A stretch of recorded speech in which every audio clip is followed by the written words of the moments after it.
نحمده ونصلي على رسوله الكريم اما بعد اعوذ بالله من الشيطان الرجيم بسم الله الرحمن الرحيم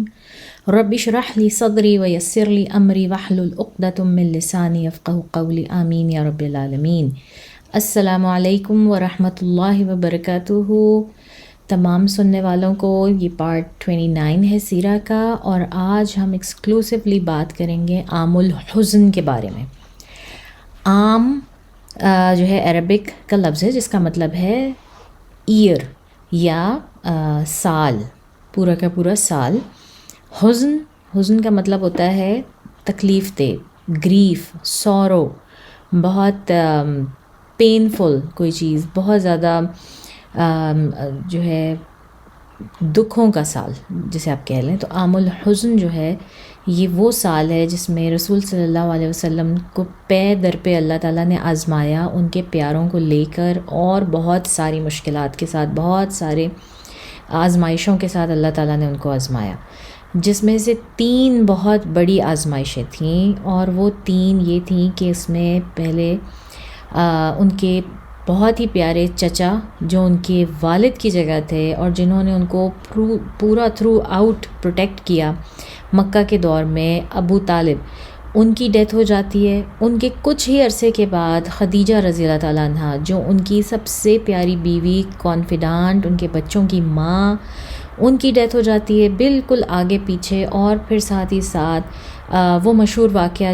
جس کو ہم جانتے ہیں، جو کہ طائف میں پیش آیا رسول اللہ صلی اللہ علیہ وسلم کو، کہ وہ طائف گئے اور وہاں کے لوگوں نے کیسا سلوک کیا، وہ اور اس کے علاوہ کئی چھوٹے بڑے واقعات جن کا ہمیں مطلب نارملی بکس کے ساتھ یا اس سے پتہ بھی نہیں چلتا۔ بہت ساری ایسی آزمائشیں جس سے اللہ تعالیٰ نے ان کو آزمایا اس سال کے اندر، اور اوورآل یہ سال انتہائی تکلیف دے رہا رسول صلی اللہ علیہ وسلم کی زندگی میں، اور وہ اس میں بہت غم زدہ رہے۔ تو اس لیے اس سال کو، اس پورے کے پورے سال کو غموں کا سال کہتے ہیں۔ اور یہ سال 10واں سال ہے نبوت کے بعد، بعثت کے بعد 10واں سال جو ہے رسول صلی اللہ علیہ وسلم کی زندگی کا، جس میں رسول صلی اللہ علیہ وسلم کی عمر بھی تقریباً 50 برس ہے۔ تو اس وقت یہ سال جو ہے وہ ہو رہا ہے، اور ہم دیکھیں گے جو ایونٹس اس میں ہو رہے ہیں وہ رمضان سے پہلے کے ہیں، رمضان سے پہلے شروع ہو رہے ہیں اور آگے تک چل رہے ہیں۔ تو شروع کرتے ہیں۔ لاسٹ ٹائم ہم نے بات ختم کی تھی کہ کس طرح سے قریش نے اپنے اوپر ایک سیلف امپوز ایگزائل جو ہے، اپنے آپ کو خود ایک طرح سے ایگزائل کی سزا دے دی تھی، اور وہ جا کے شیب ابی طالب میں رہنے لگے تھے۔ اور پھر جو قریش کے باقی کے لوگ تھے جو نہیں مان رہے تھے مسلمانوں کو، رسول صلی اللہ علیہ وسلم کا ساتھ دینے کو تیار نہیں تھے، انہوں نے باقاعدہ ایک معاہدہ تحریر کر کے خانہ کعبہ میں لٹکا دیا کہ ہاں ٹھیک ہے، اب یہ لوگ نہیں آئیں گے مکہ میں، ہمارے کسی کام کے بیچ میں نہیں آئیں گے، ہم ان کے ساتھ کوئی تعلق نہیں رکھیں گے، کوئی تجارتی تعلق، کوئی پرسنل ریلیشن شپ، کوئی شادیاں نہیں کریں گے، ان کے بیچ میں کوئی لین دین نہیں ہوگا، بلکہ جو ہوئی ہوئی ہیں شادیاں وہ بھی توڑ دیں گے۔ ہر طرح کا بائیکاٹ جو ہے نا وہ اس وقت میں ہوا۔ اور یہ وقت بھی جو ہے نا سبحان اللہ، مکہ دور کا کچھ بھی جو بھی ہمیں جتنا کچھ بھی ہمیں ملتا ہے، ہمیں واقعات تو ملتے ہیں لیکن ہمیں ان کا کوئی کرونالوجیکل آرڈر نہیں ملتا، اور کوئی ایک پکی ایسی بات نہیں ملتی کہ جس کے بارے میں ہم کہیں کہ یہ بالکل اسی وقت کی ہے۔ ہر وقت کے لیے 2-3 رائے جو ہے وہ مختلف علماء کی ہوتی ہے کہ نہیں یہ اس سال میں ہوا، نہیں یہ اس سال میں ہوا۔ اور اسی طرح یہ بائیکاٹ کا بھی معاملہ تھا کہ زیادہ تر علماء کہتے ہیں کہ 3 سال تک یہ بائیکاٹ چلا، لیکن ایسے بھی علماء ہیں جو کہ جس وقت وہ جتنے پروفس ہیں ہمارے پاس، جو کچھ ہمیں ملتا ہے، جب ان کو دیکھتے ہیں پرکھتے ہیں تو کہتے ہیں یہ 1-1.5 سال سے زیادہ نہیں چلا، یہ بائیکاٹ جو ہے وہ اس سے زیادہ نہیں چلا، اور یہ بس اتنا ہی عرصہ چلا، 3 سال نہیں تھی اس کی مدت۔ تو ہمیں نہیں پتہ واللہ عالم اس میں سے کون سی بات درست ہے، لیکن کوئی حرج نہیں اگر ہم 1 سال 1.5 سال مان لیں یا ہم 3 سال مان لیں۔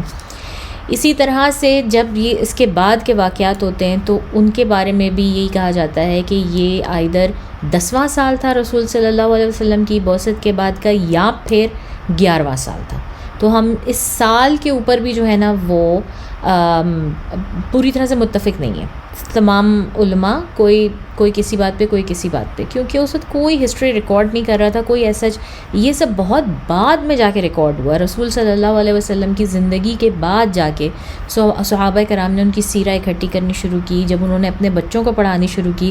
اپنی ان اولادوں کو جنہوں نے دیکھا بھی نہیں تھا رسول صلی اللہ علیہ وسلم کو، مگر ان صحابہ کرام کو، ان تابعین کو، ان تبع تابعین کو اتنی شدید اس چیز کی ضرورت محسوس ہوئی کہ بچوں کے لیے بہت ہی ضروری ہے کہ وہ سب کچھ اسی طرح سے دیکھیں اور سنیں اور سمجھیں رسول صلی اللہ علیہ وسلم کی زندگی کے بارے میں، جس طرح کے قرآن کے بارے میں جانتے ہیں، کیونکہ وہ اس بات کو سمجھ چکے تھے کہ قرآن کو سمجھنا آلموسٹ امپاسبل ہے. اور امپاسبل نہیں تو آپ کہہ دیں 100% صحیح طرح سے آپ نہیں سمجھ سکتے جب تک کہ آپ کو سیرہ کا نہیں پتہ. بس پورا کا پورا قرآن انہی 23 سالوں میں اس سیرہ کے اوپر ہی تو ریویل ہو رہا ہے. تو رسول صلی اللہ علیہ وسلم کی سیرہ کا جو یہ پارٹ ہے، ابھی تک ہم مکہ کے دور میں چل رہے ہیں، تو مکہ کے دور میں ہمیں ایونٹس تھوڑے تھوڑے پتہ ہیں، مگر ہمیں ان کا کرونولوجیکل آرڈر نہیں پتہ، ہمیں ان کا وقت ایگزیکٹ ٹائم نہیں پتہ. تو میرے بتانے میں بھی آگے پیچھے بھی ہو سکتے ہیں. آپ دوسری کتابوں میں اگر جا کے پڑھیں گے تو آپ کو کوئی واقعہ پہلے مجھ سے ملے گا، کوئی بعد میں ملے گا. تو میں جن کو فالو کر رہی ہوں، میں پروفیسر یاسر قادی کو، ڈاکٹر یاسر قادی کو زیادہ تر ان کے آرڈر میں، کرونولوجیکل آرڈر میں ان کو فالو کر رہی ہوں. تو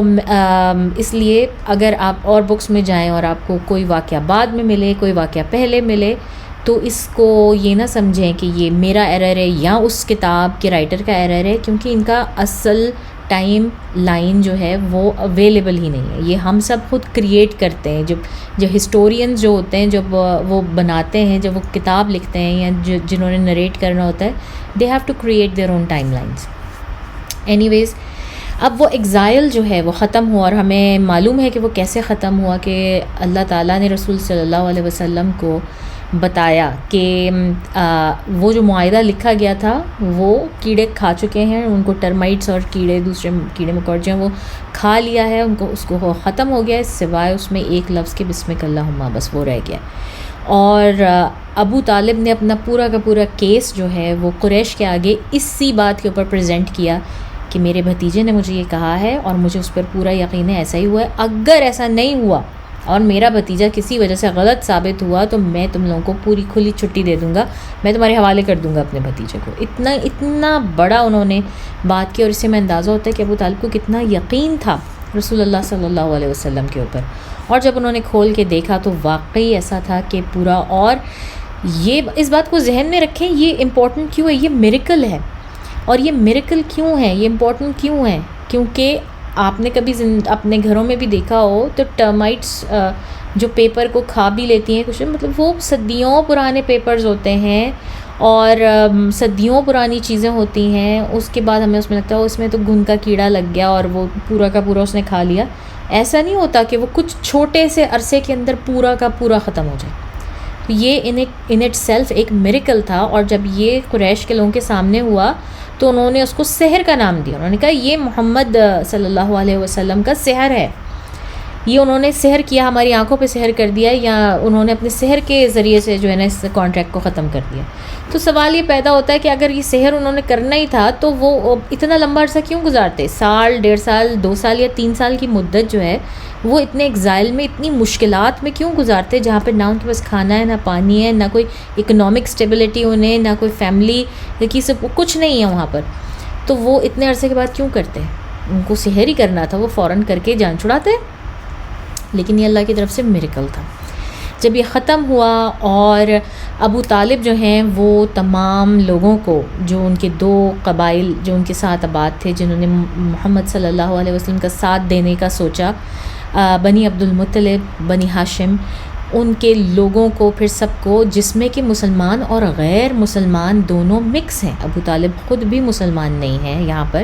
اور بہت سارے ایسے لوگ بھی ہیں جو کہ مسلمان نہیں ہیں، جو کہ صرف اپنے قبیلے کی اہمیت کے لیے، غیرت کی خاطر اور رسول صلی اللہ علیہ وسلم کو سپورٹ کرنے کے لیے ان کے ساتھ ہیں وہاں پہ. ان سب کو واپس مکہ میں لے آئے، وہ واپس اپنے گھروں میں گئے، اور ان کا واپس جو ایک نارمل روٹین تھا لائف کا وہ شروع ہوا.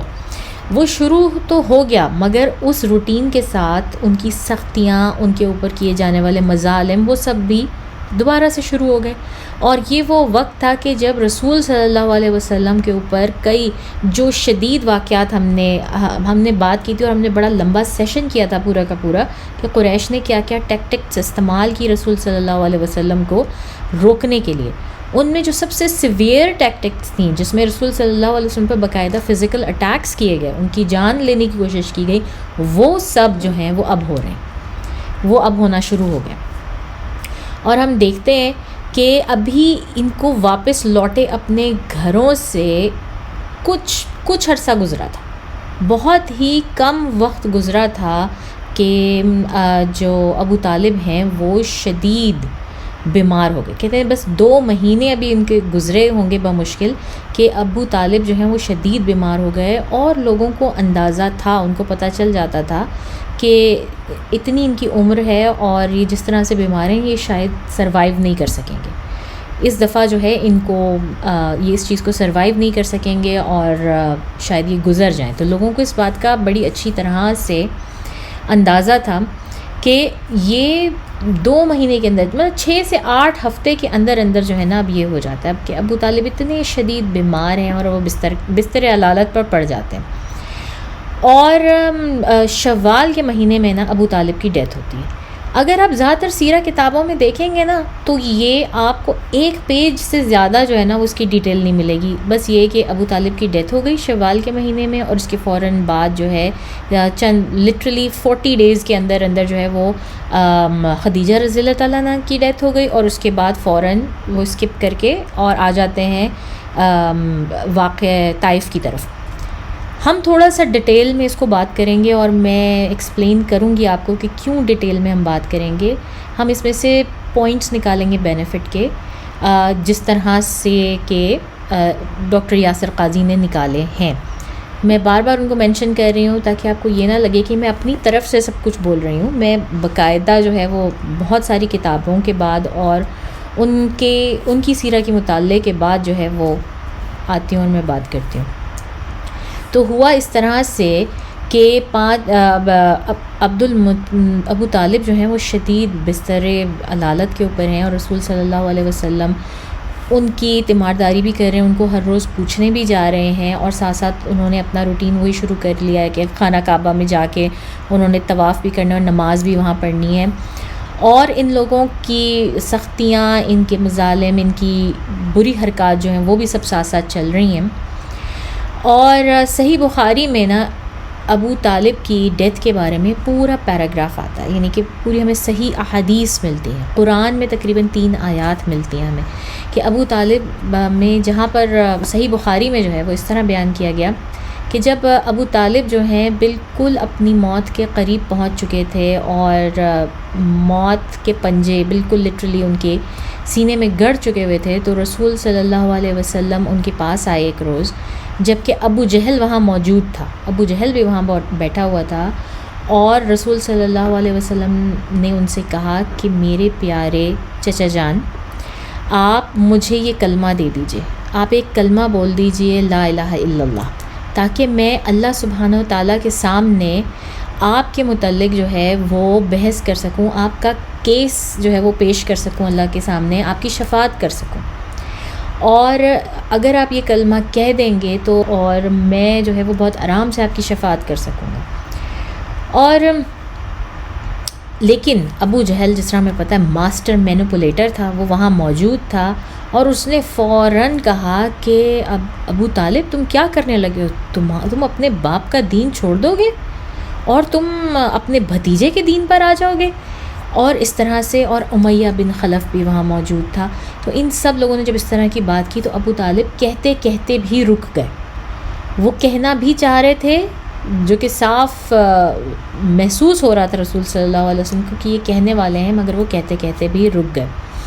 تو اس کے بعد یہ ہوا کہ ان کی ڈیتھ ہو گئی ابو طالب کی. اچھا، اب ہم کچھ واقعات جو ہم پہلے کر چکے ہیں جو کہ زیادہ سوٹیبل سچویشن یہ ہے کہ یہاں پر اس وقت ہوتے ہیں. تو اب یہ ہو گیا کہ انہوں نے بہت جو ہے رسول صلی اللہ علیہ وسلم کو ویسے ہی تنگ کیا ہوا تھا، اور ابو طالب اس چیز سے بہت شدید پریشان تھے کہ اگر مجھے کچھ ہو جاتا ہے تو رسول صلی اللہ علیہ وسلم کا حال کیا ہوگا، کہ جو ہے وہ ان کا کیا حال کریں گے اور کس طرح سے ان کو جو ہے وہ یہ بچیں گے ان سے. تو ہم نے جس واقعے کا پہلے ذکر کیا تھا کہ ابو طالب کے پاس انہوں نے جو یہ قریش والے تھے، امیہ بن خلف ہو گیا، ولید ابن مغیرہ اور ابو جہل سر فہرست، یہ پورا کا پورا جو ٹولہ تھا، جو گینگ تھا، جو پورا موب تھا، اس نے ایک دفعہ پھر جو ہے نا وہ سوچا کہ ابو طالب کو جا کے ہم انہیں پریشرائز کرتے ہیں کہ وہ جانے والے ہیں. شاید اس لمحے کی جو ایک ایموشنل پاور ہے اس کی وجہ سے رسول صلی اللہ علیہ وسلم ان کی بات زیادہ سنیں اور ان کو جو ہے ان پر اثر ہو، اور ایک ہم جسے کہتے ہیں نا ٹرائی اور کر کے دیکھتے ہیں. تو یہ لوگ پھر گئے ابو طالب کے پاس اور ان سے کہا کہ دیکھیں ابو طالب، آپ جو ہیں وہ مرنے والے ہیں، اب آپ بہت ہی جلد مرنے والے ہیں، اور آپ کے ہوتے ہوئے اور ہم سب آپ کی انتہائی عزت کرتے ہیں، آپ کا بھتیجا بھی آپ کی انتہائی عزت کرتا ہے، اور اس عزت کی وجہ سے ہم نے آج تک آپ کے بھتیجے کو کچھ نہیں کہا. لیکن جب آپ گزر جائیں گے اور وہ اپنی حرکتوں سے باز نہ آئے، یعنی کہ محمد صلی اللہ علیہ وسلم دعوت دینے سے باز نہ آئے، تو پھر آپ ہم سے مواخذہ نہ کیجیے گا، یا تو آپ ہمیں یہ کہہ کے جائیں کہ ہاں ہم پر کوئی جو ہے نا وہ اس چیز کا بار نہیں ہوگا، یا آپ اپنے بھتیجے کو منع کر دیں کہ وہ ہمارے معاملات میں ٹانگ نہ اڑائیں، تو ہم ان کو رہنے دیں گے جس طرح وہ انہوں نے جو کرنا ہے کریں، جو مسلمان ہو گئے ٹھیک ہے، وہ انہوں نے جو کرنا ہے کریں، ہمارے معاملات میں ٹانگ نہ اڑائیں. لیکن اگر انہوں نے ایسا کیا تو پھر ہم ان کو نہیں چھوڑیں گے. تو ابو طالب نے جو ہے رسول صلی اللہ علیہ وسلم کو بلایا اور ان سے اپنی اس یہ جو جان کنی کی کیفیت تھی اس میں انہوں نے کہا کہ میرے پیارے بھتیجے، دیکھو ان لوگوں نے مجھے گھیر رکھا ہے، کیونکہ یہ لوگ موجود ہیں وہاں پہ جس وقت رسول صلی اللہ علیہ وسلم سے بات کر رہے ہیں ابو طالب. انہوں نے کہا کہ میرے پیارے بھتیجے دیکھو ان لوگوں نے مجھے گھیر رکھا ہے، اور یہ مجھے کہنا مطلب یہ چاہتے ہیں کہ میں تمہیں کہوں کہ تم انہیں بس ایک کنڈیشن دے دو، کہ تم ان کے ساتھ ایک بات پہ معاہدہ کر لو، ان کے ساتھ ایک ٹرم فکس کر لو، اور وہ یہ کہ ان کی کسی بات میں ٹانگ نہیں اڑاؤ گے. اب وہ ٹانگ نہ اڑانا کیا ہے؟ وہ ٹانگ نہ اڑانا یہ ہے کہ ان کو یہ نہیں کہو گے کہ تم لوگ غلط کر رہے ہو، اگر تم بتوں کو پوج رہے ہو تو تم غلط کام کر رہے ہو. ان کو آپ یہ نہیں کہو گے کہ جو ہے یہ جو بت ہیں یہ تمہارے خدا صحیح نہیں ہیں، یہ غلط خدا ہیں اور یہ خدا کے ساتھ جو ہے وہ شرک ہے، تو یہ سب نہیں کہو گے. اور یہ کہ تمہارے جو آبا و اجداد تھے وہ غلط دین کے اوپر تھے، وہ بالکل غلط ان کی پریکٹسز تھیں اور وہ دین صحیح نہیں تھا. یہ تھا بیسکلی وہ ٹانگ اڑانے کا معاملہ. تو ابو طالب جو ہیں وہ ان کو یہ کہہ رہے ہیں، اور جب رسول صلی اللہ علیہ وسلم نے ان کی بات سن لی تو اس کے بعد انہوں نے کہا کہ میں بالکل ان کو یہ کنڈیشن دینے کو تیار ہوں کہ میں ان کے کسی معاملے میں ٹانگ نہیں اڑاؤں گا، لیکن صرف اور صرف ایک کلمے کے اوپر. میں ان سے ان ریٹرن ایک کلمہ چاہتا ہوں. رسول صلی اللہ علیہ وسلم نے یہ کہا، اور وہیں پر یہ جو ابو جہل اور امیہ بن خلف وغیرہ کھڑے ہوئے تھے یہ ایک دم آگے ہے کہ ایک کلمہ، واللہ ہم تم کو 10 کلمے دینے کو تیار ہیں، تم بات تو کرو، اور لیکن بس تم ان چیزوں سے باز آ جاؤ. تو رسول صلی اللہ علیہ وسلم نے کہا کہ مجھے تمہارے 10 کلمے نہیں چاہیے، مجھے بس یہ چاہیے کہ تم کہو لا الہ الا اللہ، کوئی معبود اور نہیں ہے اللہ کے علاوہ. اب اس ایک کلمے میں کیا ہے؟ اس ایک کلمے میں وہ ساری چیزیں ہیں جو کہ قریش ماننا نہیں چاہتے کسی بھی وجہ سے، چاہے ان کی غیرت ہے، چاہے ان کی حمیت ہے، چاہے ان کی اکنامک پرابلمز ہیں، چاہے ان کا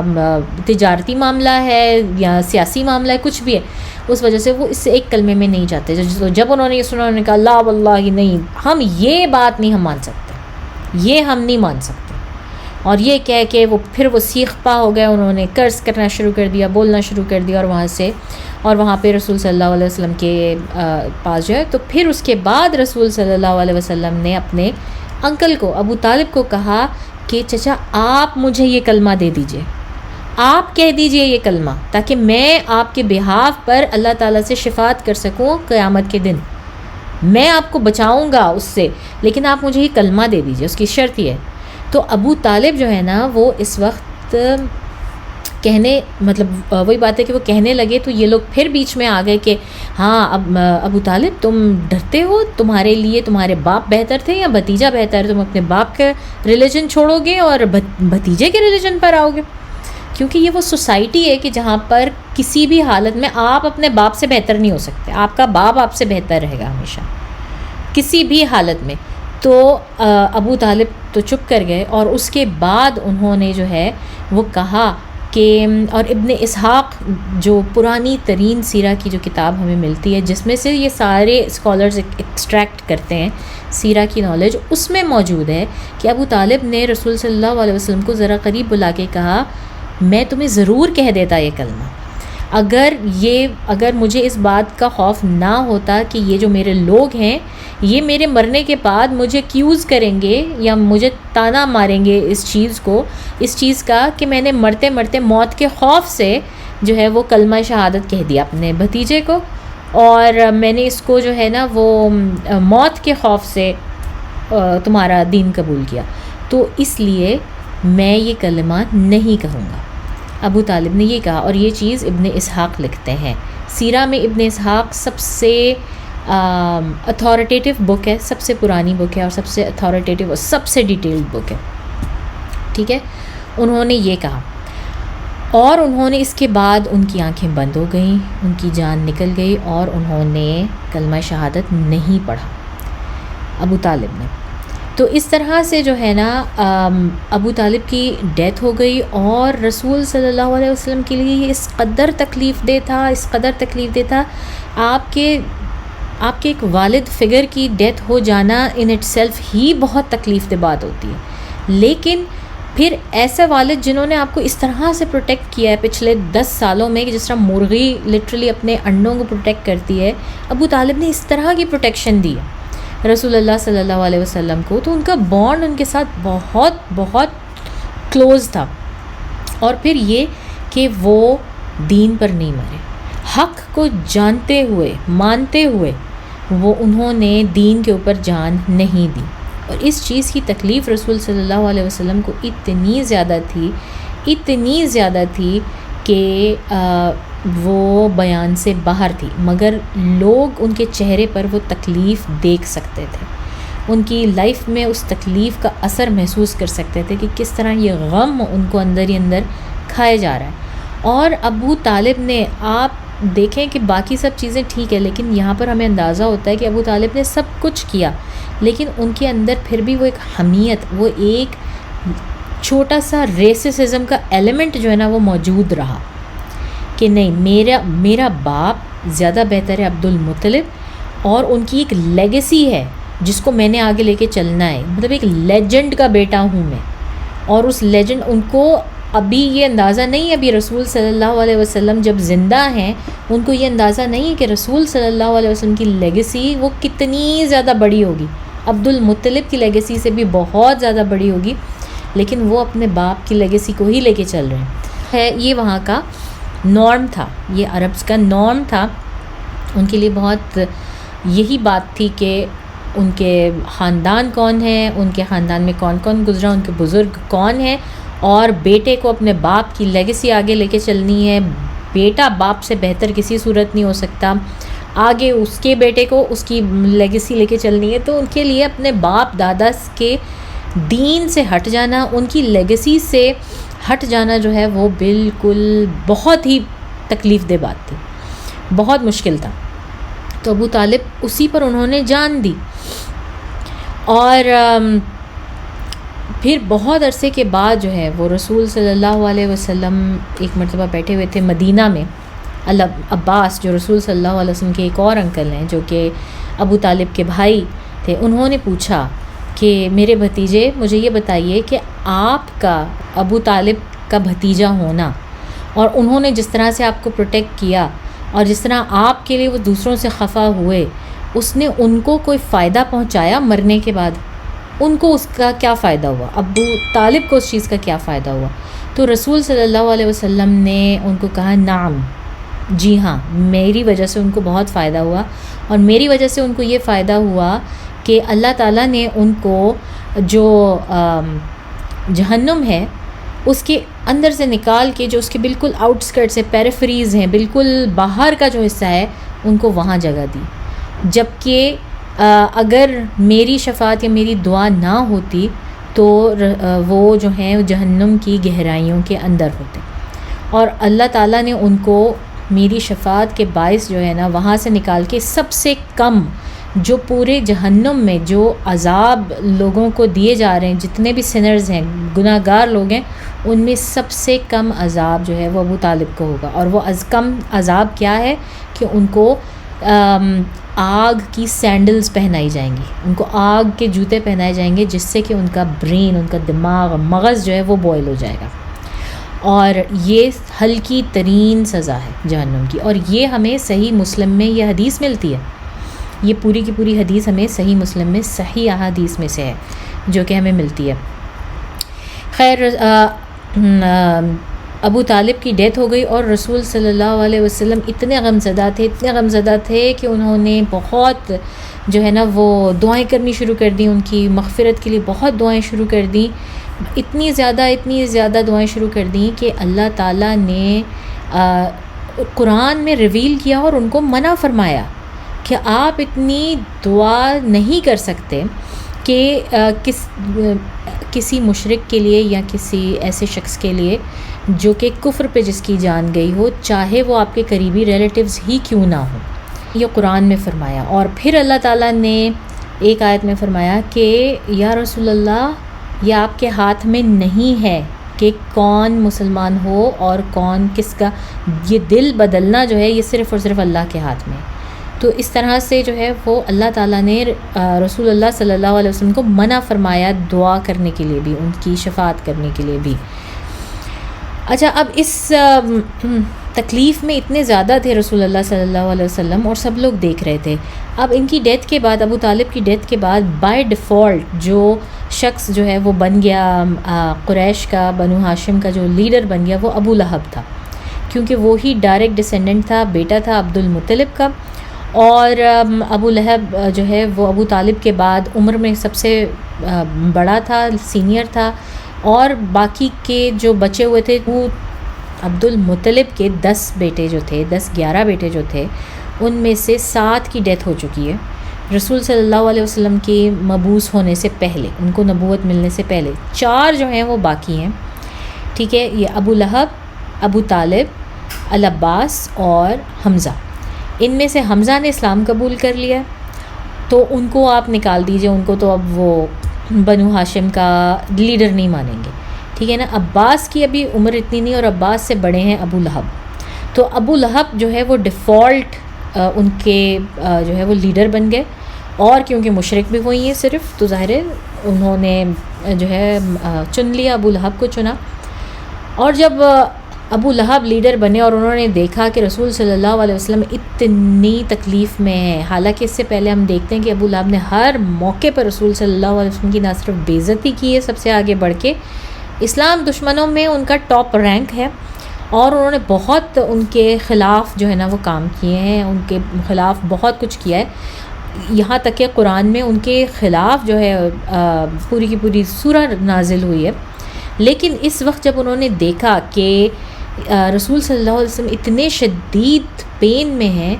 تو وہ اگینسٹ آل آڈز انہوں نے جا کے جو ہے نا وہ رسول صلی اللہ علیہ وسلم کو کہا، ابو لہب نے، کہ میں دیکھ رہا ہوں کہ تم شدید تکلیف میں ہو، اور اب میں کیونکہ جو ہے وہ اس قبیلے کا سردار ہوں، تو جس طرح مجھ سے پہلے ابو طالب تمہاری پروٹیکشن کیا کرتے تھے، میں بھی تمہاری ویسی ہی پروٹیکشن کروں گا. تو تمہیں جو کرنا ہے وہ تم کرو، اور میں تمہیں پروٹیکٹ کرتا ہوں. اور اس کے بعد اس نے اسی طرح سے جا کے ابو لہب نے سارے قریش کو کنفرنٹ کر کے جو ان کا طریقہ تھا سب کو بتا دیا کہ اب محمد صلی اللہ علیہ وسلم جو ہیں وہ میری پروٹیکشن کے اندر ہیں، تو تم لوگ ان کو کچھ نہیں کہو. لیکن ابھی یہ اس پروٹیکشن کو ہوئے، یا آپ کہہ لیں کہ ابو طالب کی ڈیتھ کو ہوئے ابھی 1-2 ہفتے ہی گزرے ہوں گے کہ یہ ابو جہل پھر آیا اور ابو لہب کے پاس آیا، اور اس کو بہت اندر ہی اندر ایک طرح سے آگ لگی ہوئی تھی کہ یہ ابو لہب جو ہے یہ ان کی بہت بڑی سپورٹ ہے، مطلب پورا بنو ہاشم کا جو ہے وہ لیڈر ہے اب یہ، اور یہ اس کو نہیں کھونا چاہتے تھے کسی بھی لحاظ سے. تو یہ پھر آیا ماسٹر مینیپولیٹر، اور اس نے آ کے ابو جہل نے ابو لہب سے کہا کہ اچھا ٹھیک ہے تم پروٹیکشن دے رہے ہو اپنے بھتیجے کو، ہم سمجھ سکتے ہیں تمہارا مطلب خاندان کا مسئلہ ہے اور اس طرح سے ہے سارا کچھ، لیکن کبھی تم اپنے بھتیجے سے پوچھو تو صحیح جا کے کہ اب جس والد کے نام پر جو ہے وہ تم ان کی لیگیسی لے کے پھر رہے ہو اور تم ان کے نام پہ بیٹھے ہوئے ہو قبیلہ کا سردار بن کے، ان سے ذرا جا کے پوچھو تو صحیح اپنے بھتیجے سے کہ اس کے کیا خیالات ہیں، کہ وہ اب اس وقت کہاں ہیں، مرنے کے بعد عبد المطلب جو ہیں وہ کہاں گئے، اللہ تعالیٰ نے ان کے لیے کیا فیصلہ کیا. اور یہ بڑا ٹرکی کویسچن تھا، اور ابو لہب جو ہے اس کے اندر کا وہ بغض اور وہ جو شیطانیت تھی وہ پھر ایک دم سے باہر آئی، اور اس نے جا کے پوچھا رسول صلی اللہ علیہ وسلم سے کہ ہاں بھائی بھتیجے اب بتائیں کہ وہ ہمارے اتنے لیجنڈری فادر عبد المطلب جو ہیں وہ کہاں ہیں اس وقت. تو رسول صلی اللہ علیہ وسلم نے اس ٹرکی کویسچن کا بہت سلیس سا جواب دیا کہ ہی از ود ہز پیپل، وہ اپنے لوگوں کے ساتھ ہے. رسول صلی اللہ علیہ وسلم نے نہیں کہا کہ وہ جہنم میں ہے یا وہ جنت میں ہے یا وہ کہاں ہے، انہوں نے یہی کہا کہ وہ اپنے لوگوں کے ساتھ ہے. تو ابو لہب نے اب آگے سے خود اس کا دماغ جو ہے چل رہا ہے، اور اس نے ابھی دیکھا ہے کہ ابو طالب کی ڈیتھ ہوئی ہے کفر کے اوپر، اور اس کو یہ معلوم ہے کہ قرآن کی آیات مستقل آ رہی ہیں کہ جو شخص کفر کے اوپر مر رہا ہے وہ جہنم میں جا رہا ہے. اب وہ خود ہی 2 کا 2 4 ملا رہا ہے، خود بخود اس کو ایڈ کر رہا ہے اور کہہ رہا ہے اپنے لوگوں کے ساتھ ہیں، اس کا مطلب ہے کہ ابو طالب کے ساتھ ہیں، اس کا مطلب ہے کہ فلانے کے ساتھ ہیں، اس کا مطلب فلانے کے ساتھ ہیں، مگر تم تو کہتے ہو کہ وہ سب جہنم میں ہیں اور وہ سب تو کفر پہ مرے ہیں اور ان کا تو دین صحیح نہیں تھا، وہ تو اللہ کو نہیں مانتے تھے. تو اس کا مطلب ہے کہ تم یہ کہہ رہے ہو کہ عبد المطلب جو ہیں وہ بھی جہنم میں ہیں، تم نے ہمارے اتنے لیجنڈری فادر کو جہنم میں پہنچا دیا. اور بس ابو لہب کا جسے کہتے ہیں نا وہ کیا کہتے ہیں میٹر شارٹ ہو گیا اور دماغ اس کا پھٹ گیا، اور اس نے اسی وقت جو ہے نا وہ یہ چیزیں ساری 2:2 کر کے سارا کچھ ملا جلا کے اس نے کہا ٹھیک ہے جاؤ پھر میں تمہیں جو ہے نا اپنی پروٹیکشن سے آزاد کرتا ہوں، میں نہیں تمہاری ذمہ داری لے سکتا، اب تم مطلب جو مرضی آئے قریش کے لوگ تمہارے ساتھ کریں. اور اس نے جا کے اعلان کر دیا خانہ کعبہ پہ کھڑے ہو کے کہ بھائی میں محمد صلی اللہ علیہ وسلم کو اپنی پروٹیکشن میں سے نکال رہا ہوں اور جو جس کے دل میں آئے وہ کرو. تو یہ وہ ٹائم ہے جہاں پر رسول صلی اللہ علیہ وسلم کے ساتھ وہ واقعات ہو رہے ہیں کہ جس میں کہ انہوں نے پروگرام بنایا کہ رسول صلی اللہ علیہ وسلم کو پتھر سے کچل دیں گے یا ان کے اوپر لا کے جو وہ آنتڑیاں پوری کی پوری ڈالیں. جتنے فزیکل اٹیکس جو ہو رہے ہیں نا وہ اس وقت ہو رہے ہیں جب رسول صلی اللہ علیہ وسلم تمام تر پروٹیکشن سے نکل گئے. ابو طالب کی پروٹیکشن اب ان کے پاس نہیں ہے، ابو لہب نے بھی اپنا ہاتھ ہٹا لیا ہے، اور اب رسول صلی اللہ علیہ وسلم کے اوپر کوئی پروٹیکشن نہیں ہے کسی بھی لیڈر کی،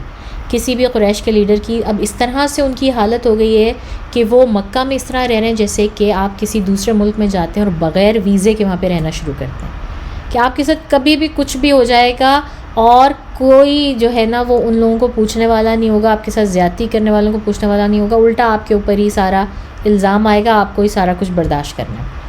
تو یہ ایک بہت بڑا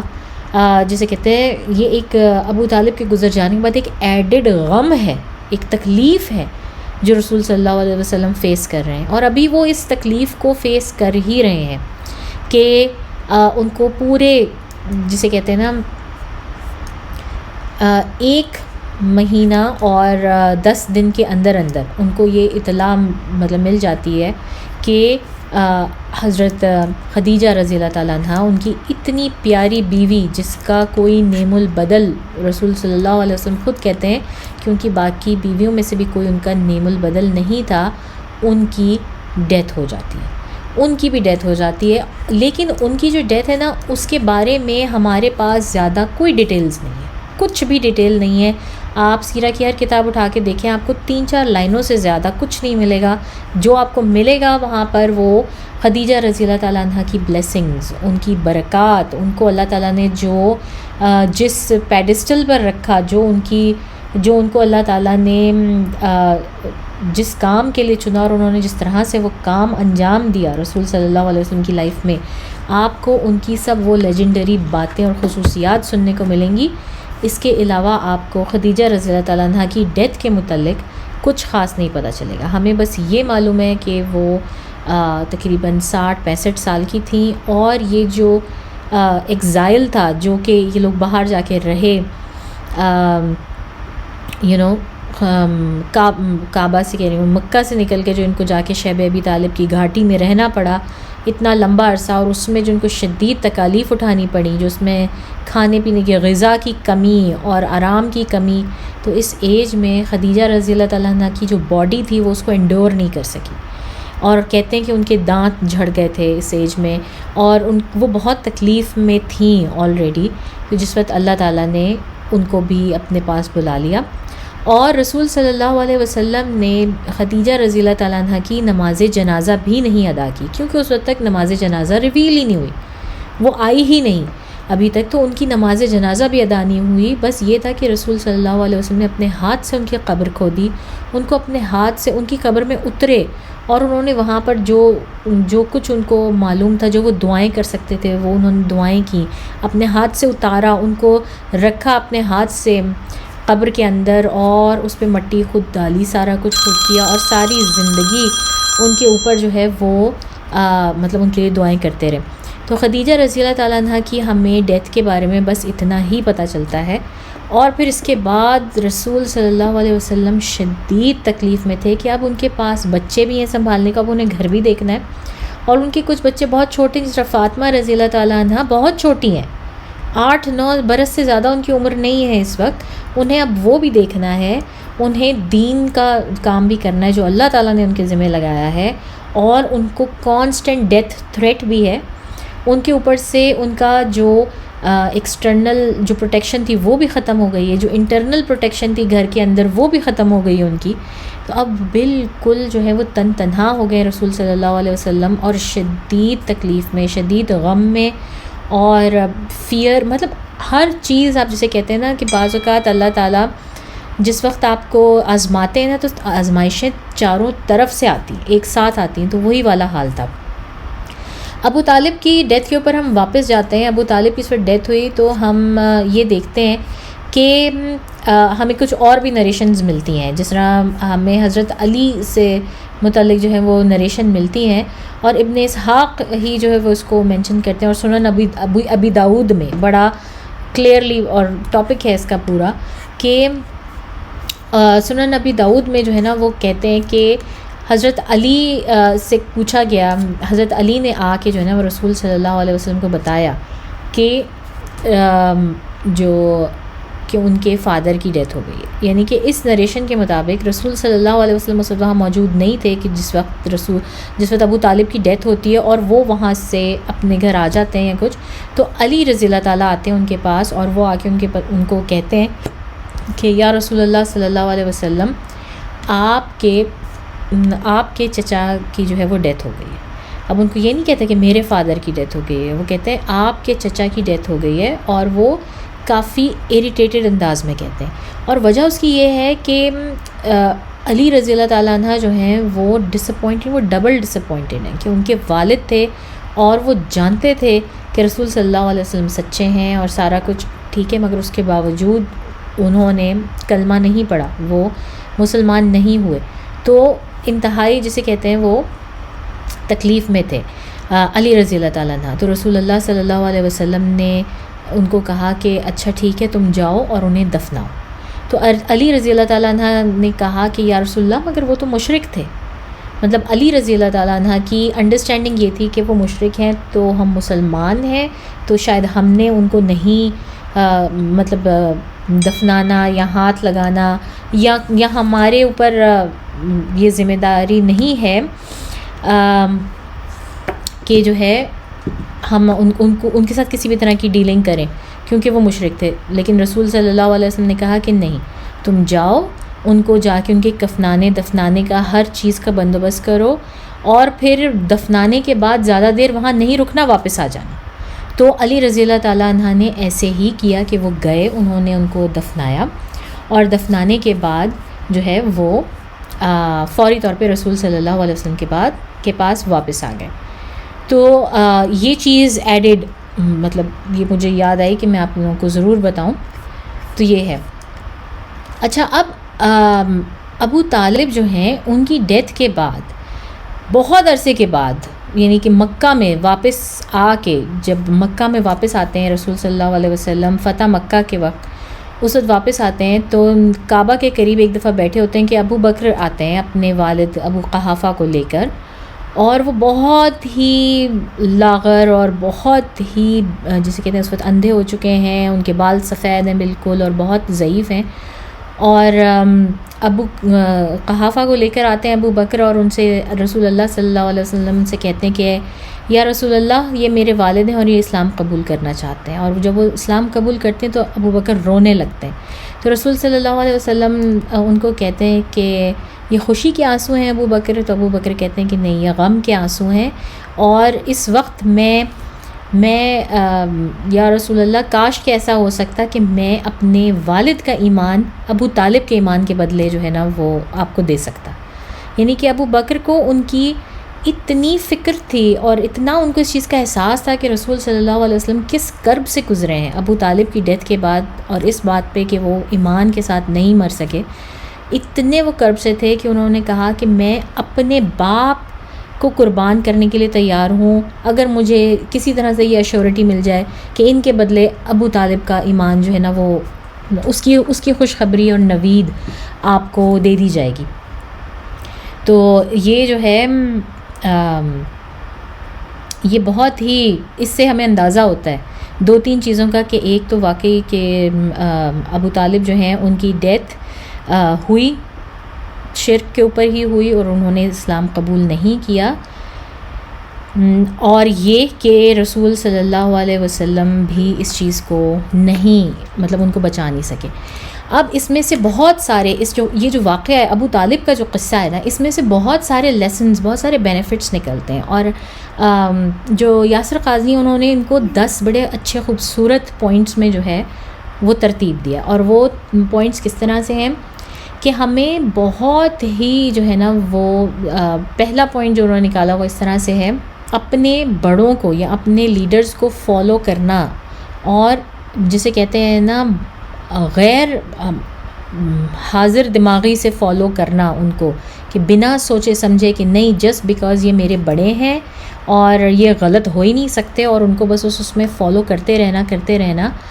یہ کوئی عقل مندی کی بات نہیں. اور یہ چیز آپ کو جو ہے وہ بہت، اس کا نقصان آپ کو بہت بڑا ہو سکتا ہے، چاہے وہ کوئی بھی ہوں، آپ اسلام سے پہلے کوئی بھی ہوں اور اسلام کے بعد کوئی بھی ہوں، اور وہ کتنے بھی بڑے اور کتنے بھی کیوں نہ ہوں. لیکن اگر آپ ان کو مطلب بالکل اس سے فالو کر رہے ہیں تو ہمیں اسلام میں اس چیز کا کوئی ایویڈنس نہیں ملتا کہ یہ کرنا ہمیں جائز ہے. مطلب اپنے باپ دادا کی لیگیسی کو فالو کرنا یہ اسلام میں جائز نہیں ہے. اور پھر ہمیں بہت بڑا اور پاورفل میسیج جو ملتا ہے اللہ تعالیٰ کی طرف سے، وہ یہ کہ اصل رب جو ہے ہمارا، اصل لارڈ جو ہے ہمارا، وہ خدا جو ہے ہمارا، وہ صرف اللہ تعالیٰ ہے. اور رسول صلی اللہ علیہ وسلم حالانکہ اللہ تعالیٰ کی سب سے زیادہ قریبی، سب سے زیادہ خوبصورت کریشن ہے، اور اللہ تعالیٰ خود ان سے جتنی محبت کرتے ہیں وہ کسی اور اپنی کریشن سے نہیں کرتے، مگر اس کے باوجود بھی ان کو یہ رائٹ نہیں ہے یا ان کو یہ پاور حاصل نہیں ہے رسول صلی اللہ علیہ وسلم کو کہ وہ کسی کی جو ہے وہ اپنے طور سے مدد کر سکیں، کسی کا دل بدل سکیں، کسی کو ایمان پہ لا سکیں. یہ پھر بھی اللہ تعالیٰ نے ہی کرنا ہے ہر حالت میں. اور اللہ تعالیٰ قرآن میں فرماتے ہیں کہ آپ نہیں ان لوگوں کو گائیڈ کر سکتے جن کے لیے اللہ تعالیٰ نے لکھ دیا ہے. اور یہ پاور صرف اور صرف اللہ تعالیٰ کے ہاتھ ہے. اور پھر آپ یہ دیکھیں کہ یہ چیز جو ہے جب زندگی میں ہے رسول صلی اللہ علیہ وسلم کی زندگی میں، اپنی زندگی میں وہ اپنے چچا کو مشرف با اسلام نہیں کر سکے، ٹھیک ہے، وہ اپنی زندگی میں بہت سارے ایسے کام نہیں کر سکے جو وہ کرنا چاہتے تھے یا ان کی ول ہوتی کرنے کی.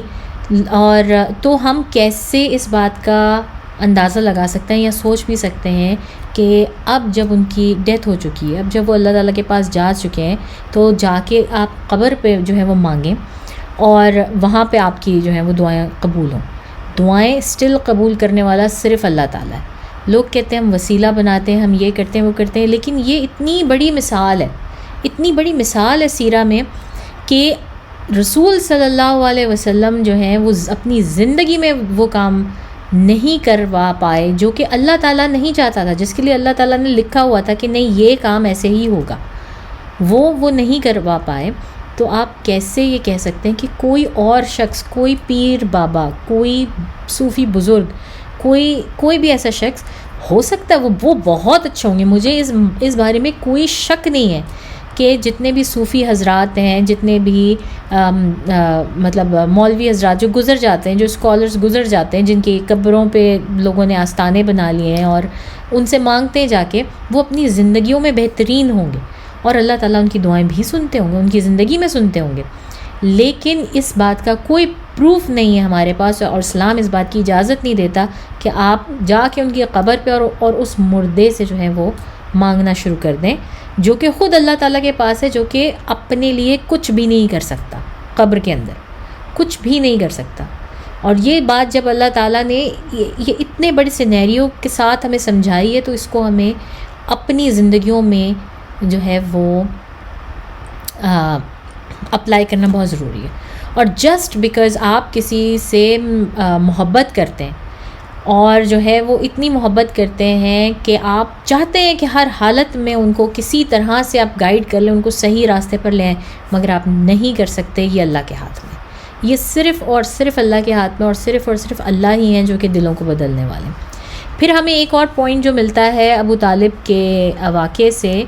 کہ وہ یہ کہ عام طور پر بہت سارے مسلمان ایسے ہیں جن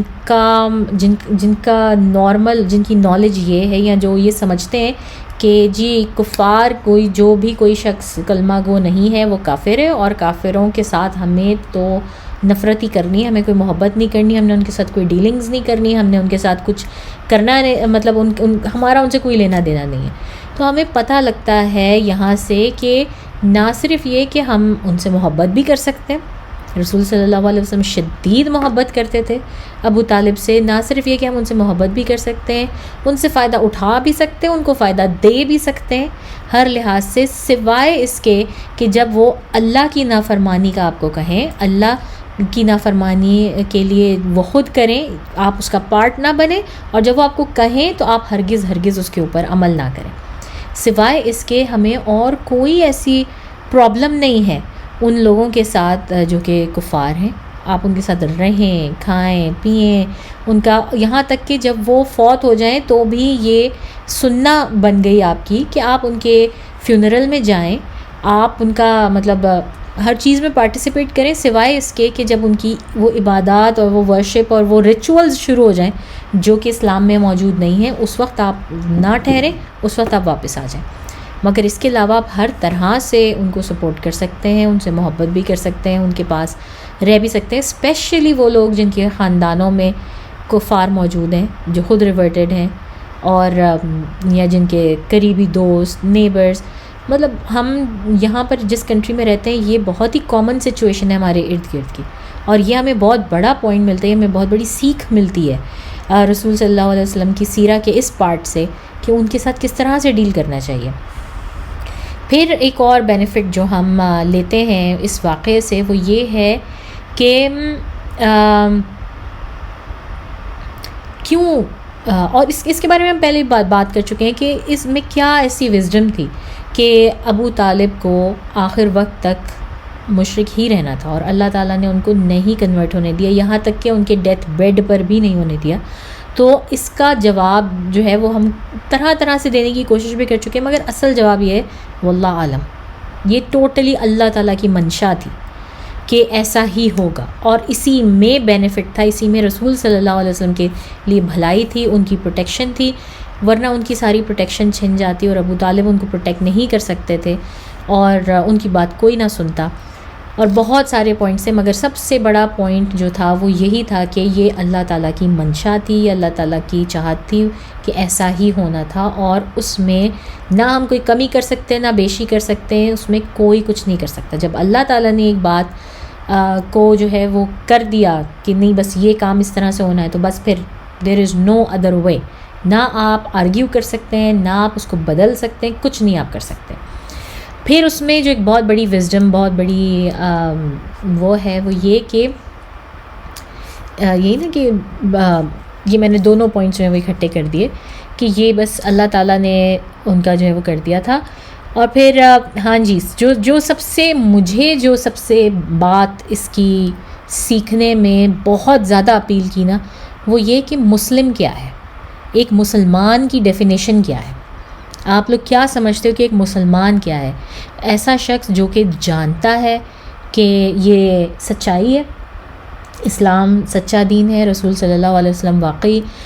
رسول اللہ ہیں، آخری رسول ہیں، اور ان کے اوپر یہ کتاب نازل ہوئی اور قرآن کا ہر لفظ سچا ہے، یہ اللہ تعالیٰ کی طرف سے آ رہی ہے۔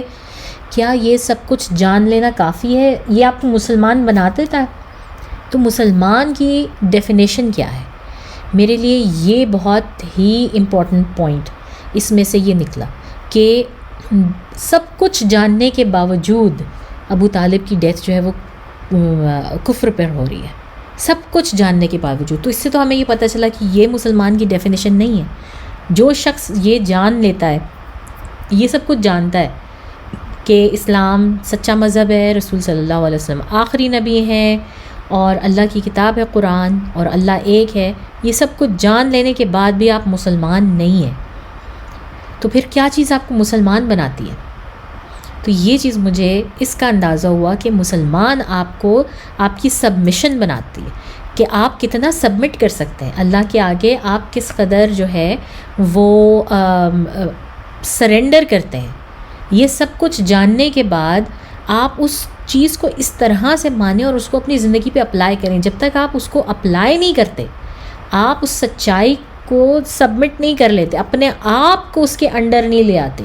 اس پر عمل نہیں شروع کر دیتے، جب تک آپ کافر ہیں۔ صرف جان لینا کافی نہیں، صرف جان لینا، صرف مان لینا کافی نہیں۔ اور اسی سے پھر جو دوسرا پوائنٹ ریز ہوتا ہے، ایک تو یہ ڈیفینیشن ہو گئی مسلمان کی، دوسرا پوائنٹ جو ریز ہوتا ہے ایمان کیا ہے۔ تو پھر ایمان کیا ہے؟ ایمان پھر آپ کس چیز کو کہتے ہیں؟ بلیف، ان سب چیزوں کو جان لینا۔ تو یہ اس سے ہمیں پتہ یہ چلا کہ یہ نالج ہونا، اس چیز کی نالج ہونا وہ ایک ڈفرینٹ چیز ہے، اس پر بلیف ہونا ایک ڈفرینٹ چیز ہے، اور ایمان ایک بالکل ڈفرینٹ چیز ہے۔ ایمان جو ہے وہ مجموعہ ہے اس فیتھ کا، اور یہ سب چیزیں سینونیمز نہیں ہیں، یعنی کہ ان سب کا ایک جیسا مطلب نہیں ہے۔ ایمان، فیتھ، بلیو اور مسلم، یہ سب ایک لفظ نہیں ہے، ان سب کی ایک ڈیفینیشن نہیں ہے، ان سب کا الگ الگ مطلب ہے۔ تو معلوم یہ ہوا کہ ابلیس جو تھا، انفارمیشن تو اسے تھی، اس سے زیادہ کسی کو بھی انفارمیشن نہیں ہے۔ وہ تو اتنا قریب اللہ تعالیٰ کے رہ کر آیا ہے، فرشتوں کے بیچ میں، اس کے سامنے آدم علیہ السلام بنے، اس کو اللہ تعالیٰ نے ڈائریکٹ حکم دیا کہ سجدہ کرو، اس نے سجدہ نہیں کیا۔ تو اس سے بڑھ کر بلیور کون ہو سکتا ہے؟ مگر کیا ہم شیطان کو جو ہے وہ مسلمان کہتے ہیں؟ اس کو بھی تو ہم نان بلیور ہی کہتے ہیں نا، اس کو بھی ہم کافر ہی کہتے ہیں۔ سب سے زیادہ جاننے والا، میں کہتی ہوں کہ حق الیقین جو ہے نا وہ رکھنے والا ابلیس ہے۔ اس کے بعد بھی اس نے اللہ کے حکم پہ سبمٹ نہیں کیا، اس نے اللہ کے حکم پر سجدہ نہیں کیا آدم علیہ السلام کو، جس کی وجہ سے وہ مردود قرار پایا۔ تو اس سے ہمیں پتہ چلتا ہے کہ یہ جو ہے یہ سب چیزیں سینونیمز نہیں ہیں، یہ سب الفاظ سینونیمز نہیں ہیں۔ کوئی شخص جو بہت اچھی طرح سے جانتا ہے مذہب، بہت ممکن ہے کہ وہ بھی مسلمان نہ ہو، لیکن یہ دلوں کا حال جو ہے یہ صرف اللہ جانتا ہے۔ بہت ممکن ہے کہ وہ شخص بھی بالکل مسلمان نہ ہو اور وہ شخص بھی کفر پہ مرے، کیونکہ اس کا صرف جاننا اس کے لیے کافی نہیں ہے، اس کو جہنم کی آگ سے بچانے کے لیے کافی نہیں ہے، بلکہ یہ اس کے حق میں برخلاف ہو جاتا ہے، الٹ جاتا ہے کہ آپ جانتے بوجھتے ہیں ایک چیز اور آپ پھر اس پر ایمان نہیں لاتے اور اس پر سبمٹ نہیں کرتے اور اپنی زندگی کو اس کے مطابق نہیں بناتے۔ اس کا مطلب ہے کہ اللہ کے اوپر اس قدر ٹرسٹ نہیں ڈیولپ ہوا، سب کچھ جاننے کے باوجود آپ نے اس کو یقینی طور پہ مانا ہی نہیں. جب آپ نے اس چیز میں عمل نہیں شروع کیا تو آپ نے اس چیز کو مانا ہی نہیں یقینی طور پہ. تو ایمان جو ہے خالی جان لینا ایمان نہیں ہے. آج کل کے دور میں ہمارے پاس ایسے بہت سارے مسلمان ہیں جن سے آپ بات کریں یا کرنے کی کوشش کریں، یا وہ کبھی کسی کا لیکچر سنیں یا کچھ کہیں تو کہتے ہیں ہاں ہمیں پتہ ہے 5 نمازیں ہیں، اس طرح سے نماز پڑھتے ہیں، مجھے اتنا قرآن بھی آتا ہے، اور مجھے پتہ ہے کہ مجھے یہ ارکان ہیں اسلام کے، یہ پورے کرنے ہیں، اور مجھے پتہ ہے اللہ ایک ہے، مجھے کوئی ایشو نہیں ہے، رسول صلی اللہ علیہ وسلم آخری نبی ہیں. لیکن اس کے باوجود ان کی زندگی میں کچھ بھی اسلام کا نہیں ہے. کیونکہ اللہ تعالیٰ فرماتے ہیں، قرآن میں کہتے ہیں کہ اے نبی، یہ لوگ ہرگز اس وقت تک ان کے دل ایمان پہ نہیں آئیں گے یا یہ کفر سے باہر نہیں نکلیں گے جب تک کہ یہ آپ کو اپنے فیصلوں میں اس طرح کا ڈیسیجن میکر، اس طرح کا جج نہ بنا لیں کہ یہ آپ کی ہر بات مانیں. تو جب ہم نے وہ کام نہیں کیا تو ہم اسلام کے اندر ہم مومن تو بن ہی نہیں سکتے. مسلمان بھی اللہ تعالیٰ کہہ رہا ہے کہ آپ نہیں ہیں، آپ کفر کے درجے میں آ رہے ہیں. تو یہ بہت بڑا پوائنٹ تھا میرے لیے، بڑا آئی اوپنر تھا کہ جب میں نے یہ ڈسکور کیا تو میں ساری رات اس کے بارے میں سوچتی رہی کہ واقعی کہ مسلمان کی ڈیفینیشن کیا ہے اور ایمان کیا ہے. تو یہ بہت، تو ایمان جو ہے ہم اس کو فیتھ کے طور پر عام طور پر اس کو ٹرانسلیٹ کیا جاتا ہے فیتھ سے، مگر فیتھ نہیں ہے ایمان. ایمان جو ہے وہ آپ کا مکسچر ہے، نالج، اس کے بعد سبمیشن، اللہ تعالیٰ کے آگے اپنے آپ کو فلی سرنڈر کرنا. اور کس حد تک وہ ایمان ہے، وہ اس کا تعلق اس یقین سے ہے کہ آپ کو اللہ تعالیٰ کے ہر حکم پر کتنا یقین ہے اور آپ اس پر کتنا جلدی سرنڈر کرتے ہیں. اس کا تعلق ایمان کا اس چیز سے ہے. پھر یہ کہ ابو طالب کی سٹوری سے ہمیں ایک اور جو عام پوائنٹ ملتا ہے سیکھنے کے لیے، وہ یہ ہے کہ بری صحبت کے نتائج بھی برے ہوتے ہیں. یہ بات بالکل درست ہے کہ انسان اپنے دوست کے دین پر ہے. اور کئی حضرت علی کی آئی تھنک یہ روایت ہے کہ انہوں نے کہا کہ تم مجھے کسی شخص کے دوست دکھاؤ اور میں تمہیں بتا دوں گا کہ وہ کتنا مسلمان ہے یا اس کا ایمان کیسا ہے، اس کا کیریکٹر کیسا ہے. تو وہی چیز ہے کہ ابو طالب ان لوگوں کے بیچ میں رہنے کی وجہ سے کہ آخر وقت تک انہوں نے اس کو جو ہے نا وہ ایمان نہیں لانے دیا، قبول نہیں کرنے دیا، باوجود اس کے کہ ساری نالج تھی. کیونکہ ان لوگوں نے دماغ میں سب کے دماغوں میں یہی کیڑا تھا کہ ہمارا خاندان، ہماری لیڈرشپ، ہمارا قبیلہ، ہمارا شہر، ہماری اکنامک کنڈیشن اور میرا یہ سارا کچھ. تو انہوں نے اللہ تعالیٰ کو اس چیز سے آگے بڑھنے ہی نہیں دیا. تو یہ سب سے بڑا، سب سے آسان ترین پوائنٹ ہے کہ آپ کا جو گروپ ہے، آپ کے جو دوست ہیں، جو کانفیڈنٹ ہیں، وہ کیسے ہیں، آپ کے ارد گرد کے لوگ کیسے ہیں، وہ آپ کے اوپر نہ صرف اس دنیا پہ بلکہ آخرت تک میں وہ آپ کے اوپر اثر چھوڑ رہے ہیں. کس طرح سے ڈیل کرنا ہے ایک نان مسلم کو ان کی ڈیتھ میں، جس طرح سے رسول اللہ صلی اللہ علیہ وسلم نے حضرت علی کو حکم دیا کہ کیا کیا جو ہے وہ کرنا ہے، نان ریلیجس سیریمنیز میں حصہ لے سکتے ہیں. اور پھر یہ ساری چیزیں. پھر ایک فائنل ایشو جو ہے نا وہ آتا ہے ابو طالب کے قصے میں، اور وہ یہ کہ ابھی بھی اس وقت بھی ایسے گروپس ہیں مسلمانوں کے، سنی مسلمز میں بھی ایسے گروپس ہیں، اور ویسے تو ہم جانتے ہیں کہ شیعہ مسلمز میں وہ اس چیز کو بالکل نہیں مانتے. ان کے لیے بہت انسلٹنگ ہے یہ کہنا کہ ابو طالب بنا مسلمان ہوئے ان کی ڈیتھ ہو گئی تھی. وہ اس چیز کو بالکل نہیں مانتے. سنی گروپ ہیں، بلکہ یاسر قادری مینشن کرتے ہیں کہ طاہر القادری ہیں، جس طرح بریلوی حضرات ہیں، کئی صوفی گروپس ایسے ہیں جو کہ اس بات کو وہ بھی نہیں مانتے. اور ان کی جو ریزن اس کے اوپر دیتے ہیں نا، وہ انتہائی بہت ہی، میں آپ کو ریزن بتاتی ہوں، آپ خود ہی سوچ لیں. وہ کہتے ہیں کہ کیونکہ ابو طالب نے رسول اللہ صلی اللہ علیہ وسلم کا حضرت خدیجہ سے نکاح پڑھوایا تھا، تو وہ کیسے جو ہیں وہ ہو سکتے ہیں، کیا کہتے ہیں، وہ مسلمان کیسے نہیں ہو سکتے، ورنہ تو ان کا نکاح ویلڈ نہیں ہوتا. تو پہلی بات تو یہ کہ رسول اللہ صلی اللہ علیہ وسلم کا نکاح خدیجہ سے اس وقت ہوا تھا، جاہلی دور میں ہوا تھا، ابھی تو وہ نبی بنے بھی نہیں تھے نبی تو وہ 15 سال کے بعد جا کے بنے، تو وہ سارے اس وقت جو تھے رسول صلی اللہ علیہ وسلم بھی وہی تھے، وہ سب کے سب ایک ہی تھے، تو ان کا مسلمان ہونا نہ ہونا کوئی میٹر ہی نہیں کرتا۔ لیکن یہ حضرات جو ہیں جو کہ ہمارے سنی گروپس میں سے ہیں، وہ یہ اس بات کی جو ہے وہ دلیل دیتے ہیں، اور یہ دلیل انتہائی نان سیریس ہے، میں سمجھتی ہوں کہ یہ